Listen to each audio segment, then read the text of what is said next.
Eh bien, bonjour à tous et bienvenue chez Seb. Du coup, c'est un peu le sujet d'une de mes anciennes vidéos, c'est la suite de cette vidéo carrément. Ça fait un an que je fais de l'escalade un petit peu en falaise au niveau de Grenoble. Du coup, j'aimerais vous parler du matos et pourquoi je l'ai choisi. La corde. Du coup, cette corde, c'est une corde de la marque Petzl, c'est du 70 mètres. Et c'est une corde qui est assez épaisse. J'ai choisi une corde de 10.5. Donc 10.5 pour ceux qui font de l'escalade, c'est quand même dans le côté très large d'une corde d'escalade parce qu'on était des débutants et je savais qu'on allait peut-être soit faire des erreurs de manip, soit prendre des chutes. Du coup, j'ai préféré avoir une corde plus solide, une corde plus fine, qui aurait été certes plus légère parce que là, on n'est pas loin des 7 kg de corde quand même.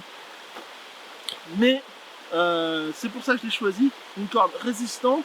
Alors elle a quelques traces d'abrasion, elle a quand même bien vécu.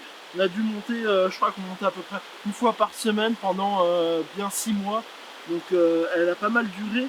C'est pas une corde qui est faite aussi également pour l'extérieur où il va beaucoup pleuvoir. C'est vraiment une corde sèche, plutôt adaptée à l'utilisation en salle. Mais c'est également une corde que j'ai quand même pas mal utilisée en falaise. Du coup, mon harnais, qui est la deuxième chose la plus importante après la corde, on va faire vraiment les équipements de sécurité. Donc mon harnais, c'est un harnais de la marque Petzl, c'est le Corax.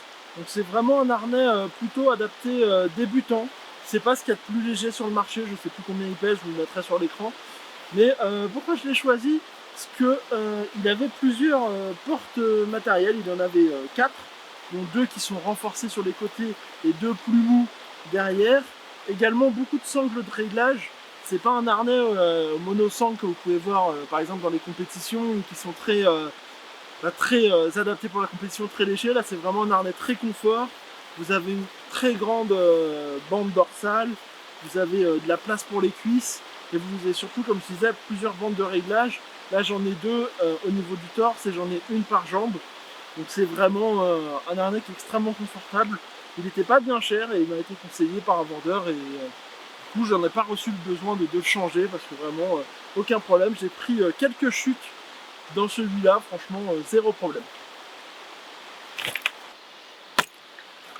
Du coup, après troisième élément de sécurité, je vais vous parler du casque. Je vais vous parler, alors ce casque là c'est un casque de la marque Petzl, c'est le Boreo de chez Petzl, c'est vraiment un casque de base, hein. C'est vraiment, il n'y a pas, c'est pas des super modernes avec des fonctions ultra légères. Vous avez quelques grilles de ventilation que vous pouvez voir ici, une coque dure, de la mousse. Ce qui est bien, c'est que les mousses sont retirables pour être lavées, ce qui permet d'éviter les mauvaises odeurs dans le sac. Et à part ça, c'est un casque tout à fait standard.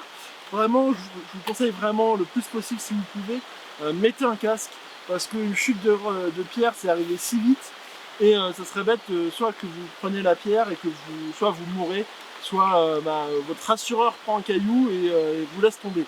Donc, dans tous les cas, très important le casque.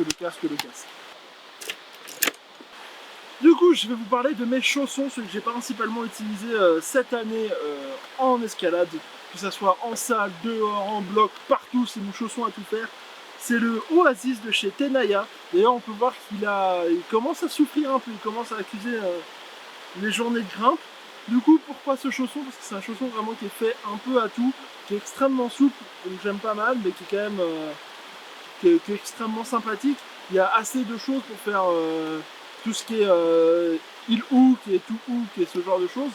Mais franchement, un chausson qui est extrêmement confortable. Alors moi je l'ai en 46,5 alors que de base ma pointure c'est 47,5, donc une pointure en dessous. Et je pense que j'aurais pu descendre un tout petit peu plus.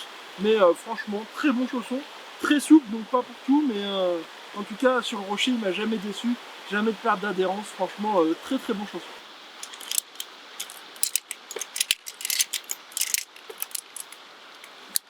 Du coup, là, je vais vous parler d'un peu plus ce qu'on dirait la quincaillerie dans le métier.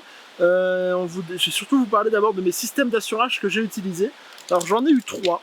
J'en ai 3 sur moi et on va d'abord parler de ceux que j'ai le plus utilisés. Donc, c'est des systèmes, ça c'est l'ATC de chez Black Diamonds. Donc, c'est le système tubulaire, ce qu'il y a de plus classique. Ce qui est vraiment conseillé pour les gens de s'entraîner, c'est vraiment le système où vous mettez la corde. C'est à vous de gérer le freinage, c'est à vous de tout gérer. Alors oui, on peut faire plus d'erreurs avec ce genre de matériel, mais moi je trouve que c'est extrêmement utile d'apprendre avec ça. Une fois que vous avez appris avec ça, vous savez vous servir de tous les autres. Donc du coup, j'ai commencé avec l'ATC de chez Black Diamonds, puis très vite on s'est dit, j'ai envie de faire des grandes voies. Et du coup, pour les grandes voies, je pouvais pas faire de descente en rappel. Du coup, je me suis pris ce qu'on appelle l'ATC Guide, donc toujours de la marque Bly Diamond, parce que c'était ceux-là qui étaient disponibles. Et du coup, en fait, tout ce qu'il rajoute, c'est cette petite poignée qui va vous permettre de connecter un mousqueton à cet endroit-là pour votre système de rappel. A savoir également qu'on a pris un mousqueton de la marque Béal, en tout cas celui-là c'est l'Orient Express. Pourquoi? Parce qu'il a cette petite gâche que vous pouvez voir qui est juste ici, qui vous permet d'être clipsé directement dans votre harnais, qui permet que ça ne bouge pas dans tous les sens. Et on s'est trouvé que c'était une très bonne idée, du coup on est parti là-dessus. Bien évidemment, un mousqueton à vis. Et enfin, je vais vous parler de celui-là que j'ai sans doute jamais utilisé une seule fois. Le Gris-Gris Plus. Alors en plus, c'est la version Plus avec le mode moulinette ou en libre. Donc celui-là, en fait, j'ai pas eu trop l'occasion de l'utiliser. Pour la simple et bonne raison que quand on sait servir d'un ATC, à quoi ça sert de servir d'un Gris-Gris? Pour le moment, j'ai pas encore trouvé vraiment d'utilité à un blocage automatique. Enfin, c'est pas un blocage automatique, c'est un blocage semi-assisté. Petzl insiste beaucoup là-dessus. Mais voilà, ça c'est quelque chose qu'il faut que j'apprenne à utiliser. Mais vu que je me sens bien pour le moment avec les ATC et que pour le moment j'ai pas trop l'occasion de grimper, je pense qu'il va attendre un petit peu dans l'armoire. Du coup, là je vais vous parler du coup de ma longe. Je vous ai parlé de la quincaillerie, du coup là c'est la longe sur laquelle on va tous se connecter. Du coup, ça c'est la longe qui s'appelle la Adjust de chez Petzl. Encore une fois, Petzl, j'ai beaucoup de produits de leur marque, mais en même temps j'aime bien. Du coup, c'est quoi la spécificité? C'est que vous avez une longe courte fixe, donc vraiment le plus basique, juste un bout de corde, et vous avez la partie dit ajustable, et en fait c'est une partie qui est extrêmement pratique parce qu'on peut, comme ça, régler la longueur de la longe en même temps qu'on est dessus, et c'est extrêmement pratique quand on doit se rapprocher d'un point d'ancrage ou ce genre de choses. On peut vraiment doser vraiment comme on veut, et juste à une main on peut attraper la corde.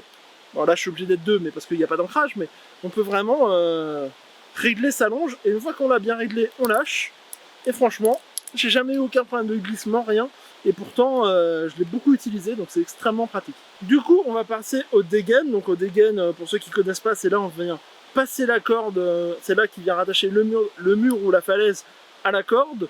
Du coup, c'est constitué du coup de deux mousquetons. Nous on a pris la marque Elderide, parce que mon compagnon de grimper voulait vraiment des doigts complets, donc des doigts durs, parce qu'il en existe aussi en doigts fil. Et du coup, c'est des dégaines, ce qu'il y a de plus standard, à savoir que il y avait une différence de poids assez énorme entre moi et mon assureur. Du coup, on s'est acheté un Home. Donc un Home de la marque Elderide toujours. C'est quelque chose qui va ralentir la différence de poids. C'est quelque chose qui vient s'ouvrir et se fermer, dans lequel on passe la corde. Et ça permet, par exemple, si vous avez un grimpeur qui est devant vous, qui est beaucoup plus lourd que vous, et que votre assureur est beaucoup plus léger que vous, ça va vous permettre de réduire la force du poids qui va l'envoyer dans le mur. Ça permet d'avoir un assurage plus sécurisé pour eux, plutôt que de les envoyer à 10 mètres à chaque fois qu'on tombe. Du coup, voilà, j'ai un Home de la marque Elderide. On s'en est servi à chacune des montées. Je suis déjà tombé plusieurs fois dessus. Vraiment zéro problème. Et vraiment, c'est un confort d'assurage pour la personne avec qui vous assurez, parce que du coup, vous n'avez aucun problème de différence de poids et il vous assure très normalement, plutôt que d'avoir peur de se faire projeter dans le mur. Du coup, pour transporter tout ça, moi je me sers du sac Bug, toujours la marque Petzl, toujours eux. C'est un sac de transport adapté à l'escalade. Vous avez devant des petites sangles qui vont vous permettre de clipser par exemple le mousqueton et tout ce genre de choses. Vous avez par-dessus de quoi ranger la corde. Dedans des rangements assez bien foutus. Vous avez une poche zippée, une poche avec un élastique. Et derrière, vous avez une poche dans laquelle vous pouvez ranger le topo. Donc vraiment, c'est un sac qui est vachement utile pour l'escalade. Il est assez léger, mais assez adapté également pour le porter. Vous avez une sangle ventrale et une sangle au niveau des hanches. Donc vous pouvez mettre un peu plus lourd, vous aurez moins mal au dos en fin de journée. Et du coup, c'est donc la fin de cette vidéo. C'est vraiment un complément à la vidéo que j'avais fait à l'époque sur le matériel en escalade. J'étais vraiment pas beaucoup expérimenté à cette époque-là. Là, j'ai quand même fait déjà beaucoup plus de falaises. On se rappelle de la vidéo le Road to 5. Et j'ai le plaisir de vous annoncer qu'on peut déjà terminer cette série. Ce jeu grimpe actuellement dans le 5A, 5B, 5C. Mon record étant un 5B+, que j'ai fait du coup à côté de Grenoble, à Fontaine exactement. Et du coup, bah, on va peut-être lancer des nouvelles séries, mais ça dépend si je déménage ou pas. À l'heure actuelle, ma vie est en train de changer, donc on va se poser les bonnes questions ces prochains moments. En tout cas, moi, ça m'a fait plaisir de revenir sur YouTube, et je vous dis à la prochaine. Salut, salut!